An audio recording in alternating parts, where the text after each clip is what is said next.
নিষেধাজ্ঞা থাকেই, তবে তা উড়িয়েই ডিজের দাপুটে কান ঝালাপালা হয় দুর্গাপুজো, কালী পুজোয়। শহর আগরতলার ছবিটাও আলাদা নয়। বিশেষ করে বিসর্জনের শোভাযাত্রায় ডিজে দৌড়াতে অস্থির হতে হয় শহরবাসীকে। এ নিয়ে পুলিশের কাছে নালিশও আসে। তাই পুজোয় ডিজের দাপট ঠেকাতে আগাম তৎপর হয়েছে পুলিশ। শনিবার আগরতলার সদর এসডিপিওর অফিসে সমস্ত সাউন্ড ডিজের মালিকদের নিয়ে এক বৈঠক করা হয়। বৈঠকে উপস্থিত ছিলেন সদর এসডিপিও দেবপ্রসাদ রায়, পূর্ব পশ্চিম থানার ওসি, ত্রিপুরা রাজ্য দূষণ নিয়ন্ত্রণ পর্ষদের আধিকারিক সহ অন্যান্যরা।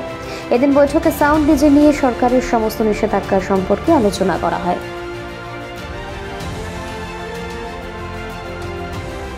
আজকে আমরা আগামী পুজোর দিনগুলিতে যাতে শব্দ দূষণ বা পলিউশনের যে সমস্যাগুলি আপনারা জানেন সেগুলি বিষয় নিয়ে আমরা একটা আলোচনা সভা রেখেছিলাম।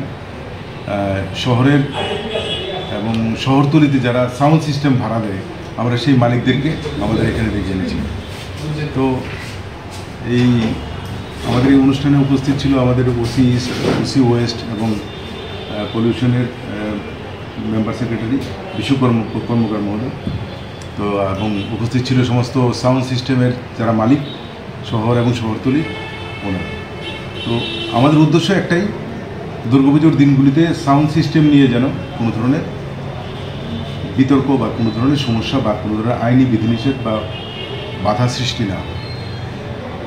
যারা এই সাউন্ড সিস্টেমের মালিক আছেন ওনাদেরকে আমাদের রিসেন্ট হাইকোর্টের যে জাজমেন্ট আছে বা আগেও 2014-এ যেটা ছিল বা সুপ্রিম কোর্টের কী কী গাইডলাইন আছে আমরা সেইগুলি সব বিস্তারিত ওনাদের কাছে তুলে ধরেছি এবং ওনাদের যে যে জায়গাগুলিতে কোনো ক্ল্যারিফিকেশান দরকার ছিল ওনারা আমাদের কাছ থেকে জেনে নিয়েছেন এবং আমাদের পলিউশনের তরফ থেকে যিনি এসছেন উনিও বিস্তারিত ওনাদেরকে বুঝিয়েছেন।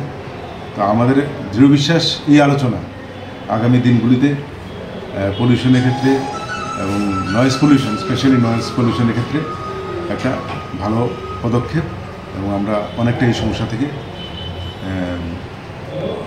বেরিয়ে আসতে পারব।